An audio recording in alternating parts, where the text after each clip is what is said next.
बिस्मिल्लाहिर्रहमानिर्रहीम। अच्छा बच्चों, तो ये कंसेप्चुअल सीरीज़ है। इसमें स्टूडेंट्स को मसले आ रहे हैं और मुझे एमसीक्यूज़ मैसेजेस कर रहे हैं। तो जिन एमसीक्यूज़ में मसला है मैं उनको थोड़ा सा वो एक्सप्लेन कर लेता हूँ ताकि स्टूडेंट्स को वो समझ में आ जाए। तो एमसीक्यूज़ नंबर 6 जो है इसको आप थोड़ा सा देख लें। ये the equation for the distance covered by the body is 10t + 20t square. तो इस एमसीक्यूज़ में अगर आप देख लें तो इसमें जो गिवन है वो है 10t + 10t स्क्वायर। तो ये गिवन इक्वेशन है। तो इसके लिए ट्रिक ये है कि इस गिवन इक्वेशन को स्टैंडर्ड इक्वेशन के साथ कंपेयर करें। तो स्टैंडर्ड इक्वेशन हमारे पास है s = v/t + ½ स्क्वायर। ये स्टैंडर्ड इक्वेशन है। तो अगर आप देख लें इधर टी स्क्वायर का कोफिशिएंट है 10 और इधर टी स्क्वायर का कोफिशिएंट है ½ a। तो इसका ये मतलब हुआ कि ½ a = 10। इधर दोनों इक्वेशन को मैंने कंपेयर किया तो इधर a बराबर हुआ 20 metre per second square. To को बहुत सारे मैंने मल्टीप्लाई किया तो इसमें आएगा option D is the correct answer, 20 metre per second square. इसी तरह के क्वेश्चन है question number 7। If a body start from rest and find velocity is 5t। तो एक बॉडी है वो स्टार्ट हो रही है रेस्ट से, तो उसकी फाइंड वेलोसिटी है 5t। तो स्टैंडर्ड इक्वेशन है vi + at, लेकिन vi तो 0 है तो at मैंने लिख लिया। तो इधर t का कोफिशिएंट 5 है, इधर t का कोफिशिएंट a है, तो मैंने लिख लिया a = 5 metre per second square. तो ये हमारे पास आ जाएगा 7 में आ जाएगा ऑप्शन ए। अच्छा, इस तरह का एक एमसीक्यूज़ है, एमसीक्यूज़ नंबर 10। एमसीक्यूज़ नंबर 10 को देखें। Suppose two bodies m1 and m2 moving having slope in the distance time graph inclined at 30 degree and 6 degree respectively, what are the ratio of their speed. तो याद रखें displacement time graph में जो slope होगा वो हमें देगा uniform speed. तो इसके लिए एक ट्रिक है, वो ट्रिक आप लोग अपने साथ नोट करें कि स्पीड का स्लोप में जो शॉर्टकट है वो है v1/tan θ1 / tan θ2।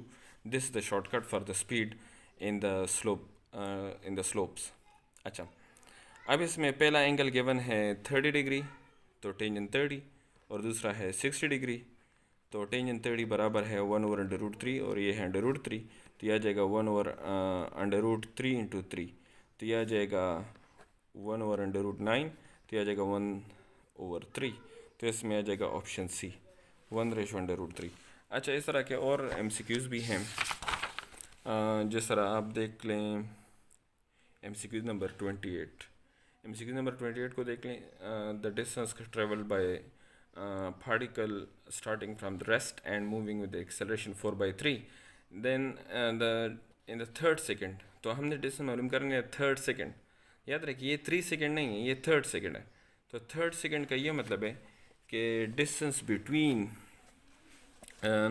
Time between the second and the third second. तो ये देखें, तो इसके लिए शॉर्ट ट्रिक फार्मूला ये है कि a/2 × t2 - t1, t2 square - t1 square, ये इसके लिए शॉर्टकट है।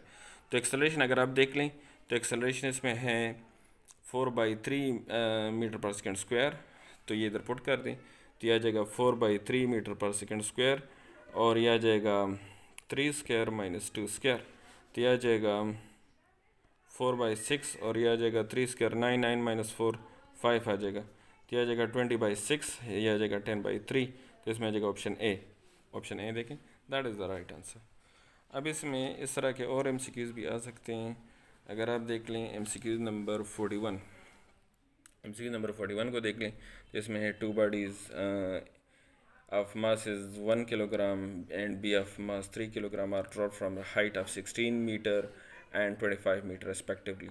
The ratio of the time taken to reach the ground. तो टाइम के लिए और हाइट के लिए शॉर्टकट ये है कि t1/t2 is equal to h1/h2 under root. तो पहला हाइट गिवन है 16, दूसरा हाइट गिवन है 25। क्योंकि टाइम हाइट पे डिपेंडेंट है तो ये आ जाएगा 4/5। तो इसमें आ जाएगा option A. Option A is the right answer. अच्छा, इस तरह के और एमसीक्यूज़ भी इसमें हैं जो ट्रिक एमसीक्यूज़ हैं। एमसीक्यूज़ नंबर 60, एमसीक्यूज़ नंबर 60 को देखें। लेकिन इस एमसीक्यूज़ में थोड़ी सी मिस्टेक हुई है, मिसप्रिंटिंग हुई है। वो आप लोग सही कर लें। अ train passes through a bridge of 15 second and through a tunnel in 45 second, the length of the train is. तो हमने लेंथ ऑफ द ट्रेन मालूम करना है। तो इधर टनल की लेंथ गिवन है 450 मीटर, लेकिन वो इसमें मिसिंग है।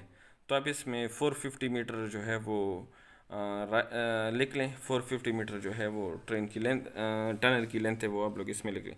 तो इसका देखें, वो कह रहे हैं कि टाइम का फार्मूला हमारे पास है T=S/V। तो 15 सेकंड में वो ब्रिज को क्रॉस कर रहा है। तो मैंने 15 = S/V लिख लिया। 15 = S/V ये लिख लिया। फिर वो कह रहा है कि 45 सेकंड में टनल को क्रॉस कर रहा है। टनल का लेंथ गिवन है 450 मीटर। तो इसका मतलब है कि 45 सेकंड में वो टनल के लेंथ को क्रॉस कर रहा है। तो मैंने इसको लिख लिया S+L, क्योंकि वो ट्रेन का और टनल का जो लेंथ है वो आपस में ऐड हो जाएगा।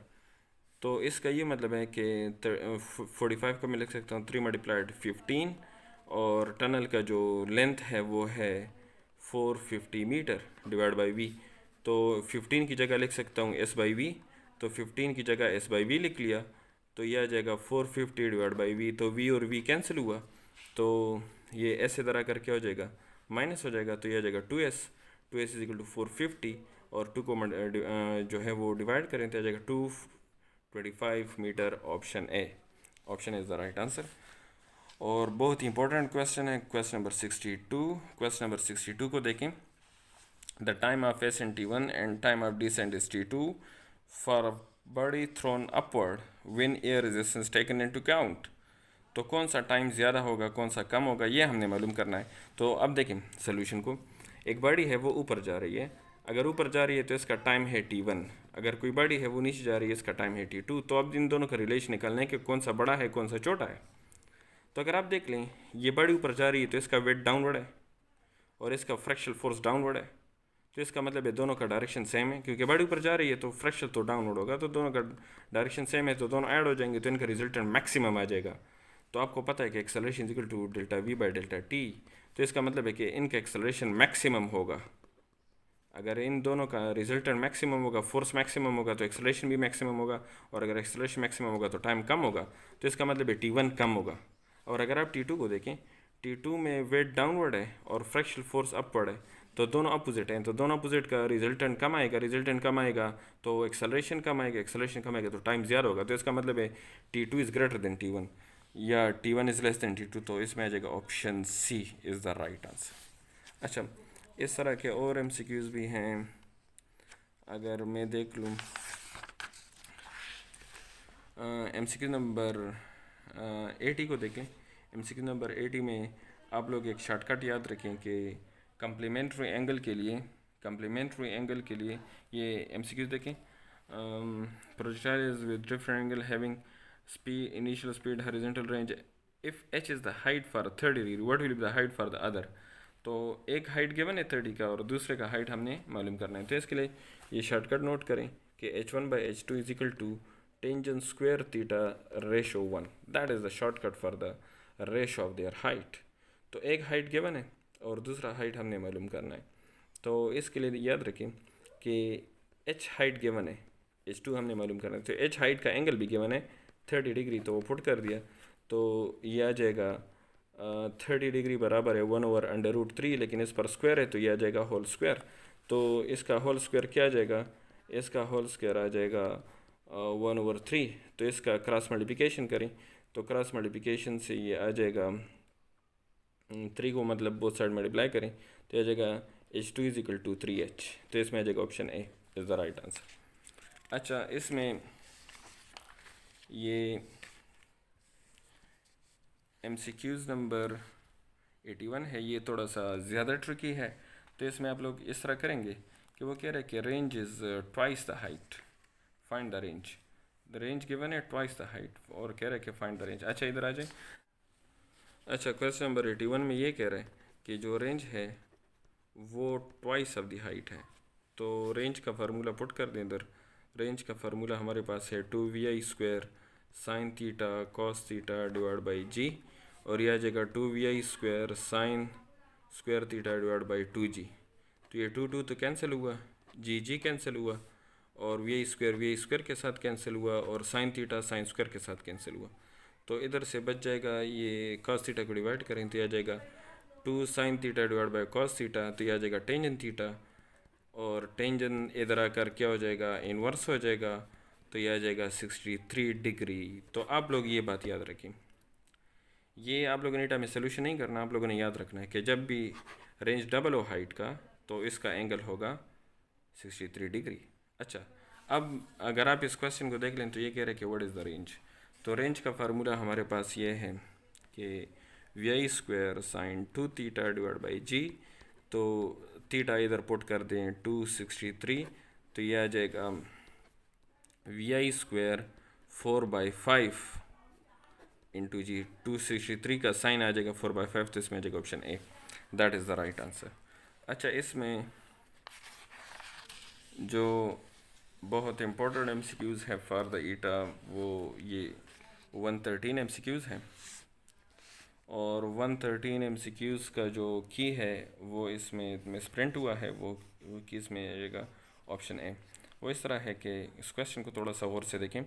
ये है particle A is drop from height and another particle B is thrown in the horizontal direction with a speed of 5 meter per second from the same height. The correct statement is, अच्छा, अब दोनों का height same है, दोनों का height same है, लेकिन एक को वैसे ड्रॉप किया और दूसरे को 5 मीटर पर सेकंड हॉरिजॉन्टल स्पीड के साथ ड्रॉप किया।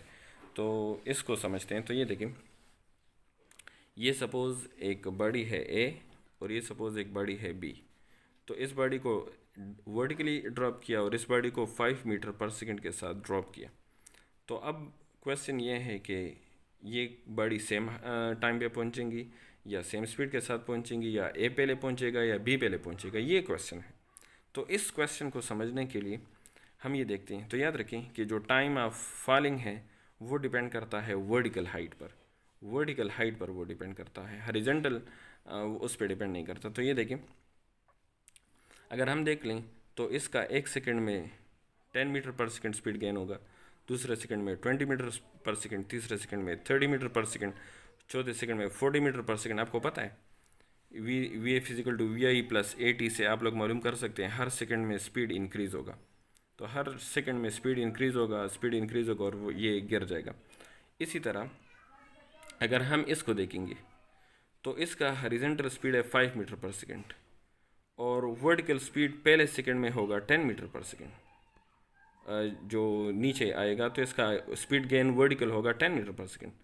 तो अब इन दोनों का जो रिजल्टेंट होगा वो रिजल्टेंट तो पाइथागोरस थ्योरम से आएगा, यानी इसका आ जाएगा 5 square plus 10 square under root, तो यह आ जाएगा 25 प्लस 100, तो यह आ जाएगा 125, तो यह आ जाएगा 11.2 समथिंग, ये आ जाएगा। तो इसका ये मतलब हुआ कि रिजल्टेंट जो है वो इसका इस बॉडी बी का बड़ा है। तो इसका मतलब है कि बॉडी बी का स्पीड ज़्यादा है।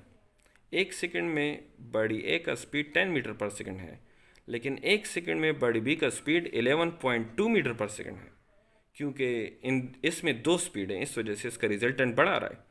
इस वजह से हम ये कह रहे हैं कि इसका स्पीड ज़्यादा होगा। एक सेकंड में इसका स्पीड हुआ 10, दूसरे 2 सेकंड में इसका स्पीड होगा 20, तो 20 और 5 का हमने अब रिजल्टेंट मालूम करना है, तो वो रिजल्टेंट फिर से बढ़ाएगा। तो इसका मतलब है कि बॉडी बी का स्पीड ज़्यादा होगा। तो अगर बॉडी बी का स्पीड ज़्यादा होगा बॉडी ए के, तो ऐसा कोई ऑप्शन नहीं है कि जिसमें बॉडी बी का स्पीड ज़्यादा हो बॉडी ए का, तो स्पीड को तो छोड़ें। अब ये सुनिए, अब देखते हैं कि दोनों सेम टाइम में गिरेंगे या डिफरेंट टाइम में गिरेंगे। तो इसका तो स्पीड ज़्यादा है लेकिन इसका पाथ भी ज़्यादा है, इसका स्पीड कम है लेकिन पाथ भी कम है, मतलब ये डिस्प्लेसमेंट कवर कर रहा है। टाइम कम है तो सीधा आ रहा है, कम डिस्टेंस कवर कर रहा है, और इसका स्पीड ज़्यादा है तो डिस्टेंस भी ज़्यादा कवर कर रहा है। इसका मतलब है कि दोनों सेम टाइम पर पहुंचेंगी। तो इसमें आएगा option A is the right answer, कि both the body will fall at the same time. Okay, thank you so much for watching my video. मज़ीद वीडियोज़ के लिए इंशाल्लाह आप लोग देखते रहें। मैं इंशाल्लाह अगले चैप्टर को भी इंशाल्लाह इसमें एक्सप्लेन करूँगा। तो गॉड ब्लेस यू, अल्लाह हाफिज़।